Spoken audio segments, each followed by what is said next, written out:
Hello, everybody, and welcome to the race review for the Portuguese Grand Prix from the Winging It F1 podcast. I am Freddie Coates, and I'm here with Nigel Chu and Adam Dickinson, and we're going to take you through our opinions and a little bit of a report from that pretty decent race at the Algarve circuit in Portimao.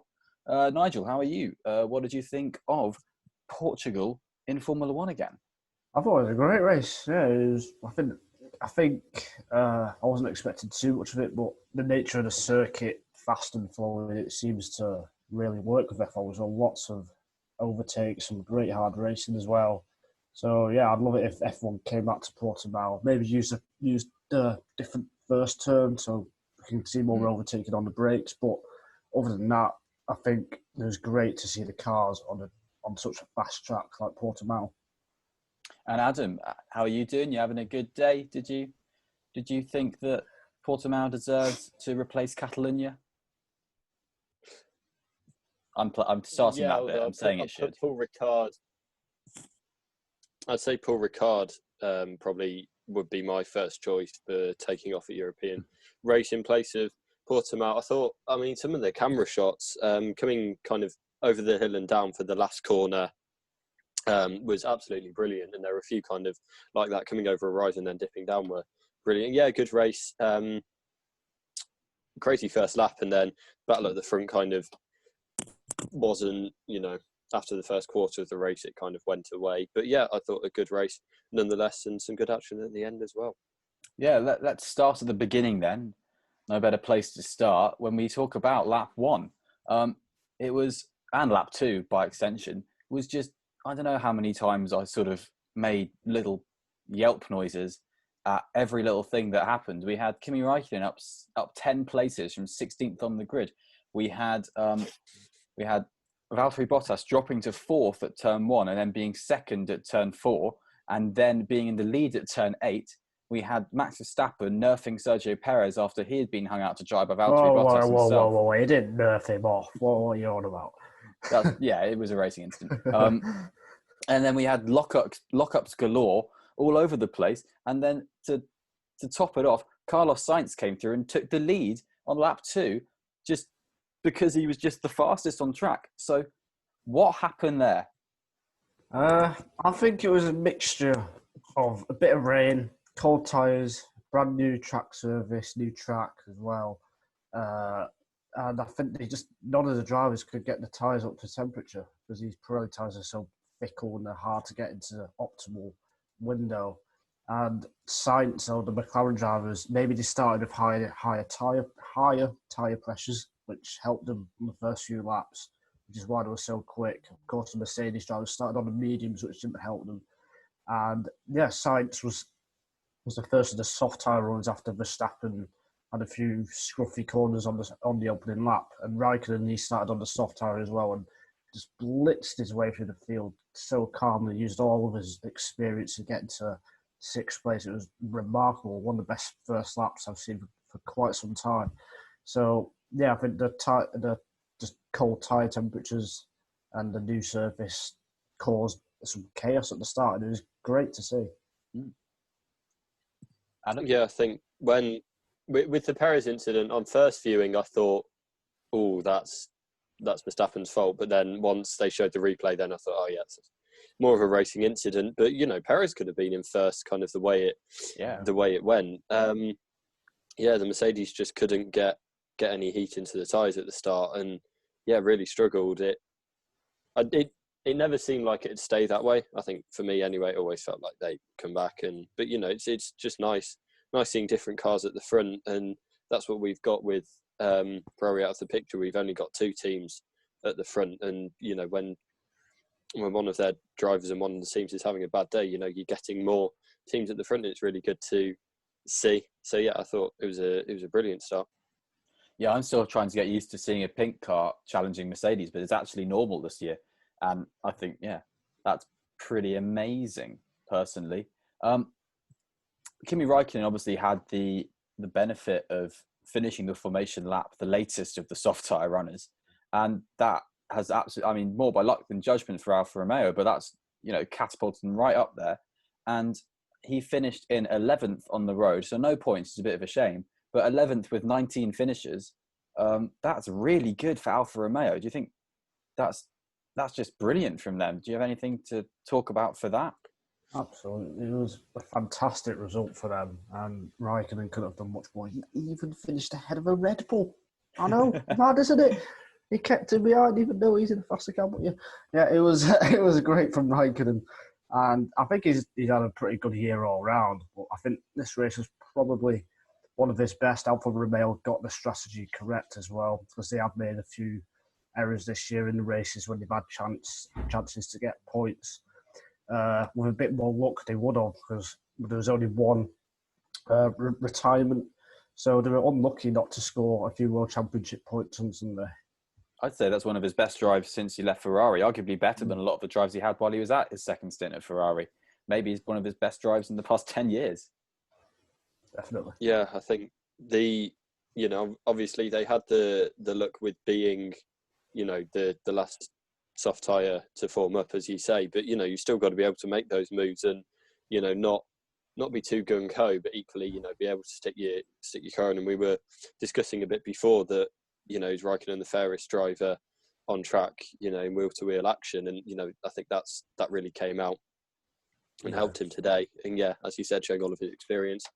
Yeah, his first lap, it was kind of like Senna at Donington. I don't know if that's overhyping it too much, but I think F1 have uploaded it on YouTube, and it really was. Oh god, my voice is going. It really was something special from Raikkonen.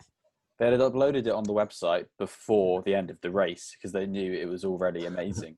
And Raikkonen has said at the end of the race, I don't think the start itself was very good. I lost a place. But then after that, honestly, I thought at one point, what are the others doing? So he just got on with it and was just, oh, look at that. Fair enough. Oh, look, there's Leclerc. Cool. At one point, was he ahead of Leclerc? I know they were together. Was it him? He was side by side. Turn one and turn two. He went for a move. So and that was in a gaggle with I think with Hamilton and Verstappen as well. Yeah. I was kind of thinking which was the biggest surprise, seeing those two drivers there. But yeah, I think, and that's given us our title for the podcast as well, the Senna Donington link. So Kimi Raikkonen is finally doing what he should do, being like Senna. We've compared him to Senna and Mick Schumacher to Bruno Senna. So all going well. Anyone can be linked to a Senna family member. You touched on him there, Adam, but another driver who I think has stunned this race just gone is Charles Leclerc. Once again, completely not outperforming the car. You can't outperform a car, but really getting to the limits of the car in qualifying in fourth. And we've seen that a few times from Leclerc. Mugello and Nürburgring spring out where he's dropped back in the race quite noticeably. But in Portimao, Charles Leclerc managed to stay there and hold on to fourth, and at some point looked like he could well be challenging for the podium. Yeah, it was absolutely incredible. Again, it's not the first time that Charles Leclerc has done something like this. I think for me now, he is the best qualifier on the grid, I reckon. Even better than Hamilton, Verstappen, or whoever. Yeah. The way he hooks up the lap to put the sectors together is just phenomenal. And then in the race, it was his weak point last year, but he proved again in Portugal that even with the tricky tyre temperatures and the tyres were a bit weird at the weekend, he managed to get on top of that pretty well, and which is why he was in fourth. And it was just incredible. I just wish, Ferrari were up there and stuff. But for Leclerc to be doing this is even better than last year, which a lot of people regarded quite highly. That's what I was about to ask. Do you think this year is better than last year, Freddie? Well, I think Leclerc was definitely the best qualifier last year as well. He got 7 poles. He got the most poles of anyone last year in a fast Ferrari, but he still took on the might of Hamilton and Bottas, who are qualifying greats at the moment. So I'd say Leclerc, if you're in that Mercedes, would be unstoppable. If you're in the best car in the grid, would be unstoppable in qualifying. Mm. And he's finally, he's finally bringing around the race drives. I think I'd probably put last year a bit ahead just because there's no pressure like the front of the race and in your second season in F1. That's such a massive achievement, especially given who his teammate was and is. But yeah, I think this is just kind of the best second season he could have had given the car. He's just completely maximised what he could have got out of this year, I think. I mean, he's 5 points off fourth in the championship, I think, which is just that's unbelievable considering the car Ferrari have had. He's in that position with the Constructors' Championship. The car is in the bottom half, and he's in the top 5 of the Drivers' Championship. I don't think that's ever happened before. I think I would put a bet on the fact that there's probably not been a driver that high up in the Drivers' Championship in a car that's that low in the Constructors' Championship. Yeah, it is. He was 7/10 clear or 6/10 clear, one of the two, of Vettel in Q2, and they were both on medium tyres. He got through to Q2. He got through to Q3 on medium tyres in that Ferrari. I don't know. Although it should be said, although was the medium better? No one really knows. Yeah, it was because Mercedes qualified in Q3 on mediums, didn't it? It was really weird. Either way, it doesn't discredit what Leclerc did in qualifying or the race. No. He's got about 4 times as many points as his teammate. He's if you take his points away from Ferrari and have 2 Vettels, they'd be right down there. So he is really, although they are still in the bottom half, he's making them look even better than they are. And they're doing the right thing as a team because they brought upgrades and they're obviously shaping them around Leclerc a bit more, obviously. But they're doing the right thing because he's where the pace is and he's where the future is. And if the car is being pushed slightly towards Leclerc, it's working. So keep up with that, Ferrari. Yeah. We know you listen to this. Keep it up. Yeah, we know you listen to this, Ferrari. How are you? So even though we know Ferrari listens to this, why don't we embarrass them about their second driver, 4-time world champion Sebastian Vettel? He got a point. Hooray! Yeah. Not hooray. No. Not hooray. It's just... I'll leave the floor to Nigel. Oh, it's just disappointing, isn't it? I mean, you can't be happy with a point. You can't be happy finishing however far behind he was in qualifying and the race. It's just embarrassing. He made up 5 places in the race. Raikkonen made 10 in the first lap. Yeah, precisely. They got rid of the wrong driver. He qualified behind George Russell. The thing is, this Portugal wasn't anything new. We haven't really spoken about Vettel for about a month or two now. The last 4 or 5 races have been pretty poor.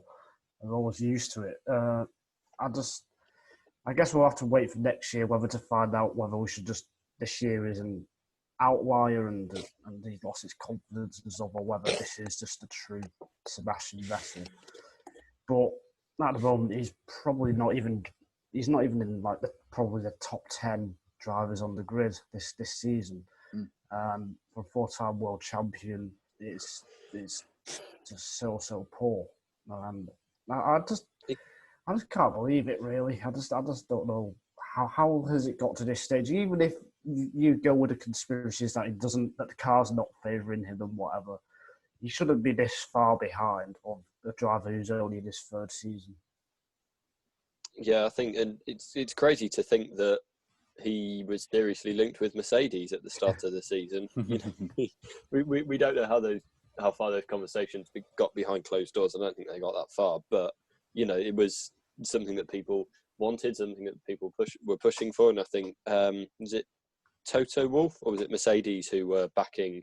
But one of the parties, big parties at the team out of Lewis, Toto, and the company of Mercedes were it was thought that he would be their pick to get into the seat. And well, there were big rumours.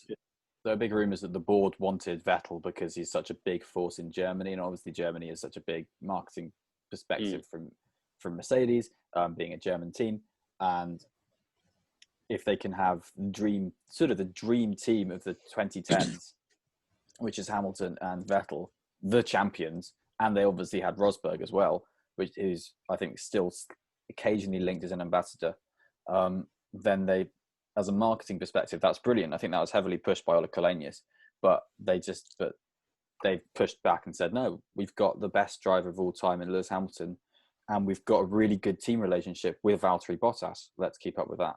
And I think that's how that happened. I think they only really said it'd be foolish to ignore Vettel, but that was about it. Yeah, and if he was in the seat next year, I think it'd be very, very sad for a lot of Vettel fans to see, the kind of final direct comparison, I imagine, being so one-sided. Nigel, sorry, I cut off you. No, it's all right. Yeah, it's a good thing he's signed up for Aston Martin already, because with the performances he's putting in, I wouldn't be signing him up. Mm-hmm. And the driver he is going to be partnered with at Aston Martin. Oh, no. Nice segue there. Sorry, I wanted to say you something, but I've cut him off now. Anyway, I'll carry on with the segue. Yes, is Lance Stroll, who had a bit of a dire weekend in Portugal. It didn't start well for him on Friday when he turned in on Max Verstappen after they were unnecessarily side by side in practice. And at the same corner, he turned in on Lando Norris, basically. Whose fault do you think it was, Freddie? I think it looked like when he was against Norris, he just still went straight to the apex to me. So I think he could have given him a bit more room. So I would lean that to Stroll. I think 5 seconds was the right penalty. He didn't deserve a 10-second or anything. So yeah, I mean, we saw a lot of moves of that same type into that corner, but just he was so late actually getting alongside and getting half past Norris that just wasn't ever on, and kind of even as he was turning in before they'd actually made contact, then I thought there's still another car there. Just from Lance's on board, you could tell that Norris would still be there unless he'd have to have cut the corner, I think, to have avoided it. He was able to get pretty well alongside on the braking. Lance Stroll's braking was pretty good, particularly on the slippery curbs. He was able to. He was wobbling a bit, but he braked pretty well to get it stopped and not lock up and to make the corner. So he had enough control of the car to give Norris more room. Yeah, that's because he got. He just needed to run it. Yeah, he just needed to run it out wide and take the battle through, because we saw several battles continuing through the next sector, and it's just I've not seen Norris on board, but from the wide shots and Stroll's on board, it just seemed such. There's clearly another car there. You can't just turn in and hope that he's taken evasive action or whatever. Again, it was interesting because on Friday, the majority of F1 fans, I guess, were saying that it was Verstappen's fault and the Verstappen-Stroll incident. Whereas I thought it was Stroll's fault, and I think it was on Sunday, it was Stroll did the same thing. He just turned in, expecting a car not to be there. And you can't really do that as a racing driver. Your spatial awareness, because he's got the whole straight to look in the mirror and know that the car is there. And he just didn't leave the car's width, and it was a bit bizarre that he's just so risky. It was an unnecessary risk to take. So I think it was a fair penalty, and not the best weekend for Lance Stroll. Regarding the Friday incident, the Racing Point's line, pretty immediately but continuously, was that Lance didn't see Max, and ridiculous. That's accepting blame, surely. Max was on his gearbox from turn 14 all through the straight. He pulled out at the DRS zone to go alongside him. He was alongside him, yes, admittedly halfway alongside him, but I don't know. Mirrors on F1 cars aren't amazing, but you can presumably have enough experience in how long Stroll been in. They've got a sixth sense, the drivers. Yeah, they've got a sixth sense to be able to see just in the corner of their periphery a car moving out to come alongside. And what does he do? Doesn't even care and just turns in. If Racing Point... Adam. No. Okay. I think it is a bit... I think it is a bit of a different incident because with Norris, he kind of come from behind, seen him, seen him and overtaken him. So he'd had him in his sight for the whole thing. So he knew he was there. And, he up until like 100 metres from the braking zone, when he probably went out of sight, he knew he was there and he'd seen him all the way along the straight. Whereas with Verstappen, it was a bit, there is the thing that, he might not have seen him or whatever. But, I'd say it's a bit less blame at Stroll's door, I'd say, for the Friday incident than the Norris incident. I still think it was his fault, but not so blatantly, because Verstappen was never actually alongside. I think his front wing never actually got on the same level as his cockpit, or just like the very front of his front wing was about level with Lance's cockpit. It's about halfway up, yeah. I'll put it this way: if Racing Point think what Stroll did was okay, then we'll see cars spinning and crashing every single time there's a close overtake. It's not been a good season for Racing Point when it should have been an amazing season. No. I think we can safely agree that there's obviously been a bit of a storm at the start of the weekend regarding Lance Stroll's positive COVID test, Lawrence Stroll's positive COVID test, and the actions Racing Point took at the Nürburgring. We've discussed that and ranted lyrical, I'm coining that phrase, on our previous podcast episode, our preview episode. And more information has come out about that since we published that episode. And Racing Point have been given a formal warning by the FIA. So that means they can do it again and again and again. And have changed the rules in that everyone needs, if they're coming to the circuit, needs to have been, had a COVID test 24 hours or so beforehand. So I think they're really upping the amount of tests they're going to be doing now, rather than doing sort of every 4 days. They're doing pretty much every day, or every 2 days. So they are making changes, but it feels a bit like Racing Point have got away with it a bit. Well, it's kind of after the horse has bolted, isn't it? See that this could be a potential problem, and it's the same with when they were really pushing for Perez to get back. I think at Silverstone, then it's just not their. It just looks like their biggest. The most important thing to them is getting a driver, getting their driver in the car to race rather than the safety, which it shouldn't be. If I was an HR manager at Racing Point, I'd be expecting a lot of complaints on Monday from myself. Yeah. Whoever's decision it is to make these decisions, that was weird. Is not making the right decisions. Essentially, it's just. I don't know. The racing, I'm really not. I used to really like forcing new Racing Point, but this year they really have taken a turn. Otmar Safnauer, I don't think he's doing himself much good with what he's been saying and stuff this year. He's always become like Christian Horner. Whoa. I don't want to say anything too robust. I'll leave it there. Let's be robust. I mean, that team has been pretty similar since its Jordan days. Andrew Green, who's the technical director, has been there since the Jordan 191-91 season. So do we think there's obviously good eggs in that team, but do we think the management needs to sort of have a little bit of a refresh? Possibly. I think maybe just the philosophy, I think. Just less when it all costs. That's a good idea. I'm not best impressed with the drivers as well this year as well.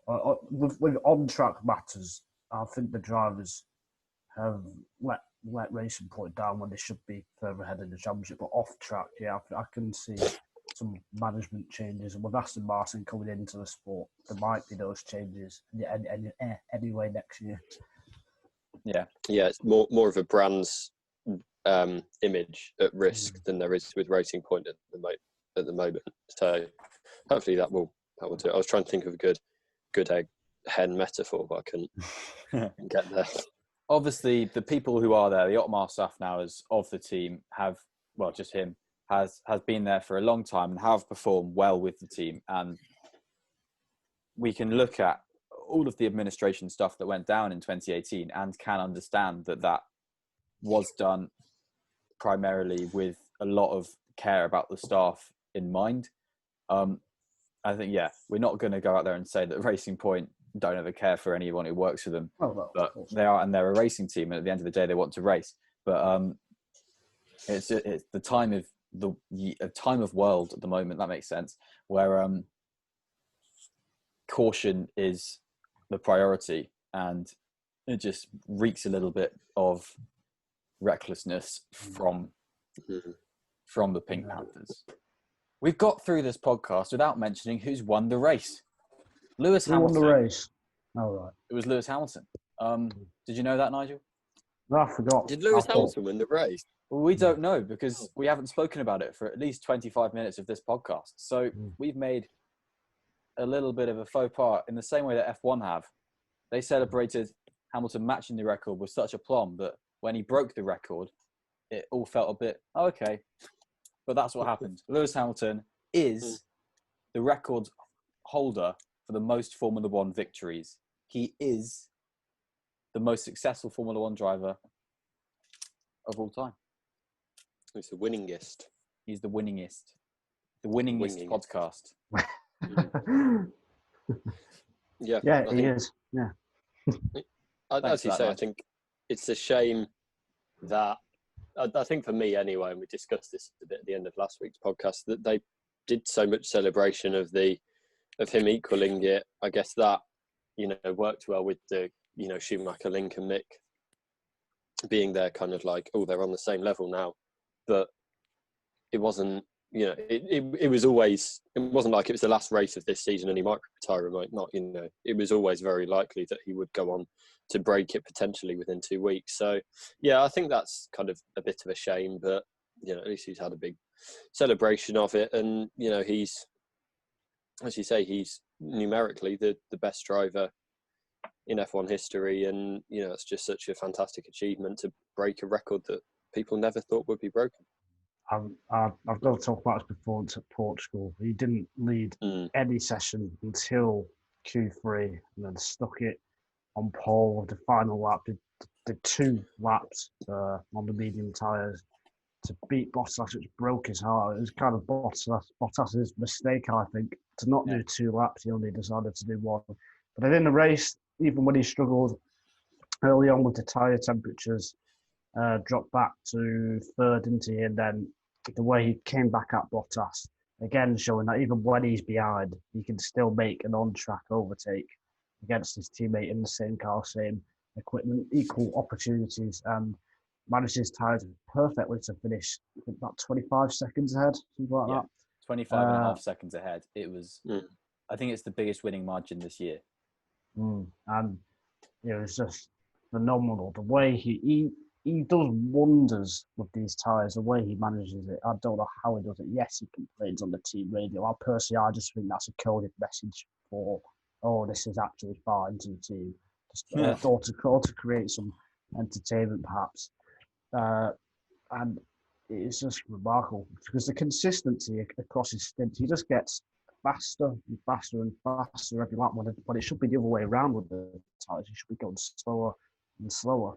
But the way he does it, there's just no one else like it. Not even Verstappen, some people might say, is the closest person to Hamilton. Not even he is anywhere near to Hamilton when it comes to tyre management in this modern era. 92 wins. He deserves every single one of them. I think Austria probably watched all of them, if not most of them.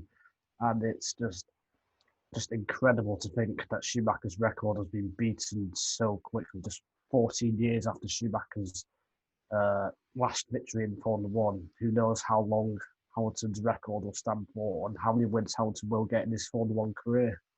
Yeah, what's the limit? I don't think there is one. I could see him getting 110, 120 wins. Yeah, I agree. Yeah, I think he'll be the first driver to break 100.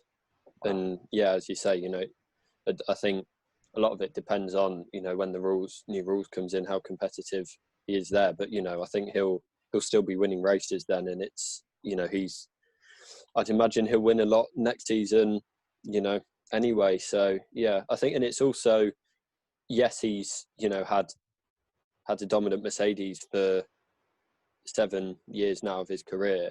But, it's also, he's won in every season, even when he had the uncompetitive Mercedes in 2013, when he had some dogs of a McLaren car. he still won races then, and I think he won 25, 30 odd with McLaren as well, which is, considering 20, they weren't a front runner, 21, I think. Right at the front. So yeah, I think he's, the consistency over his career is, just as impressive as, it is today. He is the third driver in the list of win percentage. The only two drivers ahead of him are Juan Manuel Fangio and Alberto Ascari. And that is saying something because they only entered in like 50 or 30 Grand Prix and have a win percentage. Fangio's win percentage is 46%. Ascari's is 39%. Hamilton's is 35%. In the modern era, to have a win percentage that crushing is unbelievable. And you guys have put it absolutely perfectly. He deserves this wholeheartedly. And it is, only 4 drivers have got above 50 wins. And if he gets to 100, it's beyond belief how good Lewis Hamilton is and how good Lewis Hamilton still is and how much better Lewis Hamilton is still getting.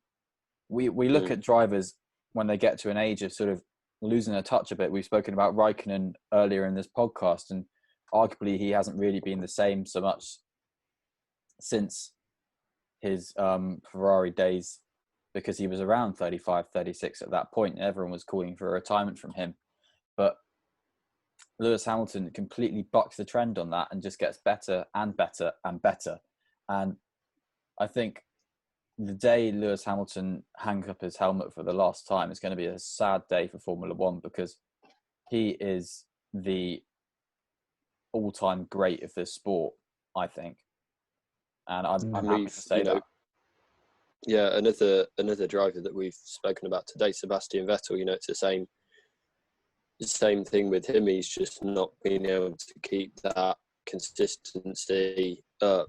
And, it's now circling back to this race, he's winning races in different ways. This season he's won a lot of races just by being better on his tyres than Bottas or his closest competitor. It feels like that's maybe more this season, that, and that must be so depressing for Bottas, because, it's a catch-22. He's either got to, hold his tyres, to manage his tyres, and, he'll be slower every lap, or he can try to hang on, but knowing that Hamilton will be able to go faster in his... Yeah, exactly. And yeah, I'd agree with you that he's the all-time great of the sport. I'm going to put something to both of you now, and it's bringing it back to the weekend a bit more that's just gone. Do we think Lewis Hamilton is holding a bit back in practice? He's not pushing. He knows where the limit is. Do you think he's got the knowledge of that he can, when he needs to in qualifying, then unlock a potential of the car, and then when it comes to the race, step that up, that he can lull Bottas into a sense of security, but Bottas thinks the limit is at a certain point and then can't practice to go beyond that limit, and Bottas thinks the weekend's in his favour, and Hamilton's just got much more knowledge on what the car can do? That's a very good question, Freddie. Good question. A friend of mine who watches a bit of F1, he said, I wonder if Bottas does more homework before the races, which is why he's faster in between practices and stuff. I don't really buy into that theory. I do think Hamilton perhaps does hold that little bit back. When he perhaps focuses more on the races in practice to fine tune the setup and stuff, and understand the tyres and where to save the tyres through the corners and things like that. I'm really not sure. It's a really good question. I guess that's why he always wins. There must be some kind of, maybe not a secret, but whatever he is doing, it's right. And I'm not. He's always playing the game. Sure. Yeah. I think it might be kind of, maybe for him, there's no point kind of getting mentally fatigued by FP3. Kind of think about, I've got to get the fastest time here, because it doesn't affect him if he's been off colour right up until Q3. As long as he's there in the session, then he can go. He knows he has that confidence that he can go faster than anyone else on the grid, and so I think it might just be that he knows he doesn't need to. As long as he as long as he gets what he needs to in terms of, getting the car set up, nailed, and all of that out of practice sessions, it doesn't matter whether he's fastest or not ultimately, because, you don't get any points on Friday. I think you're right about the confidence. He knows he doesn't need to, and when he knows when he needs to. And I think the cool head of Lewis Hamilton was exemplified perfectly in Sochi Q2, when it looked like he wasn't going to be able to set a lap time, and he still backed up, and he still had the confidence to go out on the soft tyres and then set a lap time to get into Q3 and then eventually get pole position. But he was on the cusp by a few seconds. He had Bono in his ear, having a little bit of a fit, saying, go, go, go. Hamilton had the cool, calm head and was like, it's all right, I can take my time with this. And he still managed to do it. I mean, I don't know what he has in his dash, whether he has a countdown clock or something, but he's cool. He's cool under pressure. Yeah. And he rants on the radio a bit. He vents a little bit about his tyres. And that, I think you say it could be a bit of a game. It could also just be a bit of a coping mechanism, but he knows what he needs to do. And he does it to perfection. I think that's all we really can say on the matter. I think, we speak about Lewis more and more as this podcast has gone on. It's our first series, but I think if you've been with us since the beginning, as all three of us have, because we do it, more and more we talk about the greatness that is Lewis Hamilton. I think we all need to be aware that we are watching history. We are watching the greatest Formula One driver of all, probably for a very long time. Records are there to be broken. Schumacher's record has been broken. Will Hamilton's record be broken? That's the next big question of the next 20 years. But that's a 20-year question. It's a 2-decade question. We'll be in our late 30s, 40s when we're thinking about that. So I think we all need to appreciate this driver while we're here. And I think we're doing a good job of it. But yeah, he is one of a kind and deserves the 7th championship that could well come his way in Turkey 2 races from now. If Bottas had retired in Portugal, it could have come to him in Imola, I think. So presumably Mercedes are going to wrap up the constructors next week, and the drivers' championship is probably to come in the next 3. So if Hamilton continues this winning form that he cannot escape, then I think a lot of smiles are there to be looked forward to for him. That made sense. Yeah. So I'm moving on. Does anyone have a driver of the day? We've spoken about Charles Leclerc. We've spoken about Kimi Raikkonen. There's a driver we haven't spoken about, Sergio Perez. He had a very good drive. He your driver of the day? Yeah, he is my driver of the day. There we go. Nigel, do you want to present the case for Sergio Perez? Well, it's got a bit awkward, isn't it, when I've been not giving the best words to Racing Point. But yeah, I think Sergio Perez had a great weekend, a great recovery from that racing incident on the first lap with Max Verstappen. Did he pit after that? He pit immediately, yeah. Yeah, so he had to do an extra pit stop. No safety cars or virtual safety cars to help him. He had to come through the field, overtake cars one by one. He managed his tyres brilliantly to extend his stint. And to go from last to 5th, and then, he lost out at the end into Gasly. But nevertheless, last into a top 6 place is a fantastic drive, I think, from Perez when I don't know where I'm going with this. It was a great recovery. I think he could well have held on to the 5th place as well, had it. The soft tyres just fell off a bit at the end. He lost a few points for me with his very, very late move on Gasly.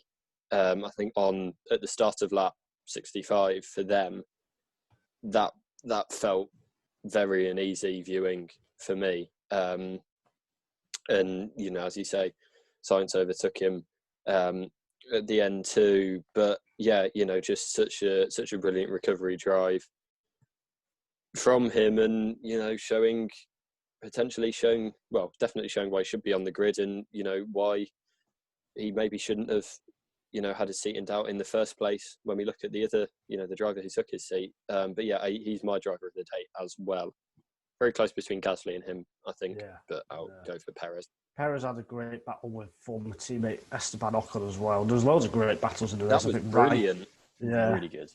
Raikkonen and Sainz, I think, as well. Something similar happened. But again, the track helps with the racing through the first 5 turns, but also with the respect and the quality of the drivers to give each other just enough room and to be aware of where the rival is. There was some fantastic racing. It's the thing I love most about motorsport, seeing drivers go head-to-head, side-by-side, trying to outwit each other at over 100 miles an hour on the racetrack. That's what I love about motorsport, and Perez and Ocon was just one example of many great battles on Sunday.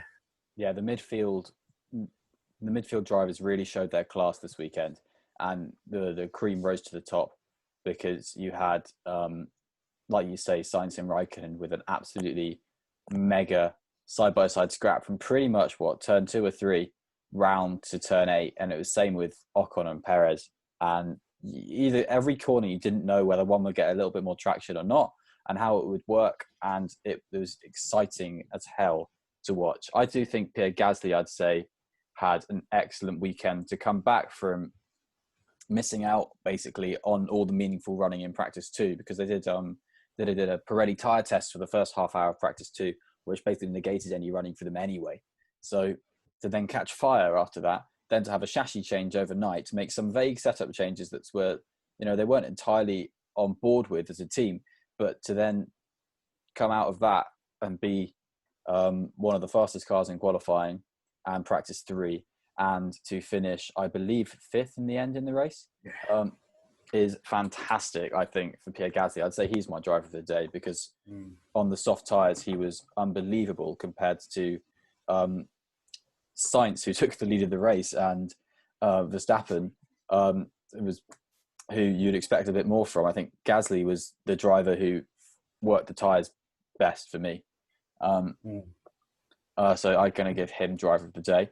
And his overtake on Perez as well after Perez was pretty robust, to say the least. He got a reprimand, which I think was fully deserved. His overtake to keep the throttle to the floor and goes to the right-hand side on the dirty line in the final 2 laps. I thought that was a proper ballsy overtake from Gasly, and he made it stick. It was a pure raw drive from him, and he performed to the best of the car's abilities and the best of his abilities. And he's another driver who has trounced his teammate this weekend. Daniel Kvyat he actually finished dead last in the end because he had a 5-second penalty for track limits abuse, which we're starting to see a bit more of, which is fair enough, to be honest.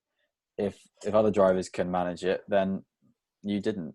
And Kvyat was 19th compared to Gasly's 5th, and I think that says a lot about Pierre Gasly's current run of form.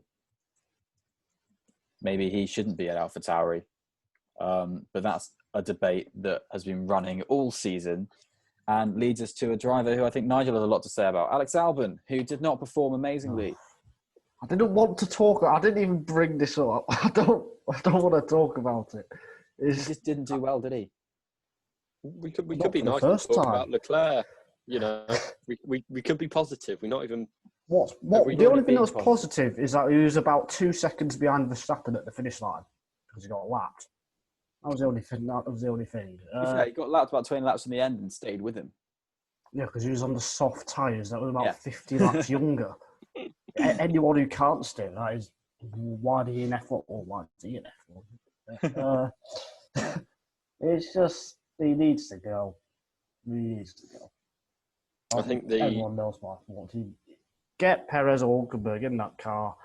Put Albon back into AlphaTauri with Gasly, who is confirmed for next year, exclusive from me. See if people pick up on that. I think the worst or potentially most damning thing is it's not kind of news anymore. I think after Silverstone won, I think we kind of had a big discussion about, I think, a similar race. Well, I think he actually had a better race than this weekend then. But, big discussion about, this isn't the type of race he needs to have. He needs coming back next weekend. And he did come back and do better at Silverstone too. But now it's just kind of not, it's not kind of out of the ordinary anymore. It's like Albon had another bad race. And, I agree. It's not doing him any good staying in the seat, I don't think. Ultimately, it's not doing Red Bull any good, and it's not doing him any good, unfortunately.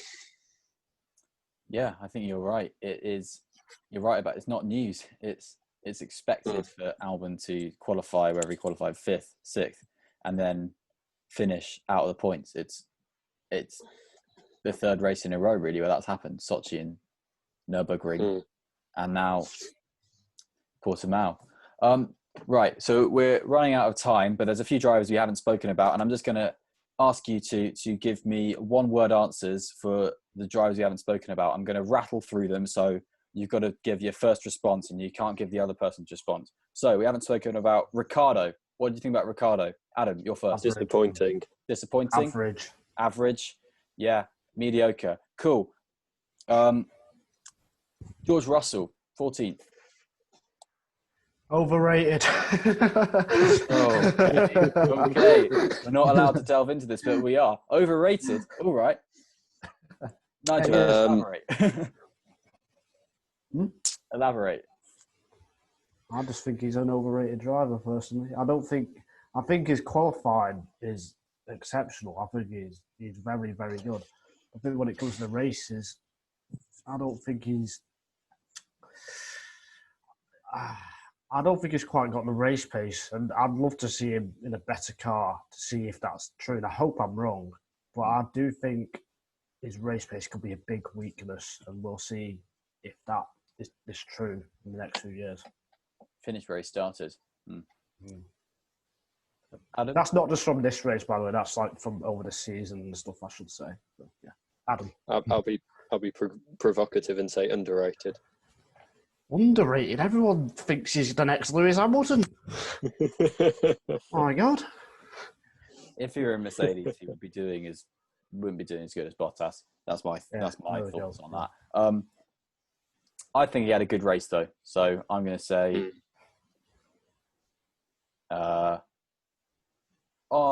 very good. That's what I'm saying. Antonio Giovinazzi, 15th. Italian. Okay, Nigel. Poor, but he's going to stay there for next year. Cool. Italian. Yeah. Staying power. Kevin Magnussen finished 16th. Speechless. I don't know how to judge the Haas drivers. I don't know how to judge the Haas drivers. Okay. Then I'll skip Grosjean. Nicholas Latifi, 18th. Why are we doing it? 2 laps down. 2 laps down. That's true. It was all right. He's doing enough to keep his seat. His dad's doing enough to keep his seat. Lavazza's doing enough to keep his seat. And I think we've touched on everyone on the grid in this podcast. So that's pretty good. We spoke about Ocon's good racing. We spoke about Kvyat's not very good performance. Ocon had a very good weekend, I thought. Really? One of his better weekends, I think. Ocon had a brilliant weekend. He was on the mediums for 55 laps before he pit in a 66-lap race. Yes, that's right. Yeah. Not bad. Raikkonen was on his mediums for 54 laps before the end, and I think Perez did a similar thing on long tyres. So these guys have done pretty well with tyre wear, even on Portimao, which was quite a slippery and early Sochi-esque track in terms of tyre wear. Everyone thought it was going to be a 2-stop, and then it wasn't, and no one knew what was going on, and I quite enjoyed that. Okay, so Imola next week. We're going to have a preview podcast coming up for that. Adam's going to be hosting that. He's been teasing his Imola quiz to me quite a lot, in that he is trying to catch me out because he is still angry at me for asking him a question that he didn't know the answer for. Hey Adam, the Cycling World Championships was at Imola, right? Yes, Nigel, I do know that. That's why I wanted to do this quiz. So I'm going to go and watch the Cycling World Championships. No, he's not. No, probably not. You guys got any fun plans coming up?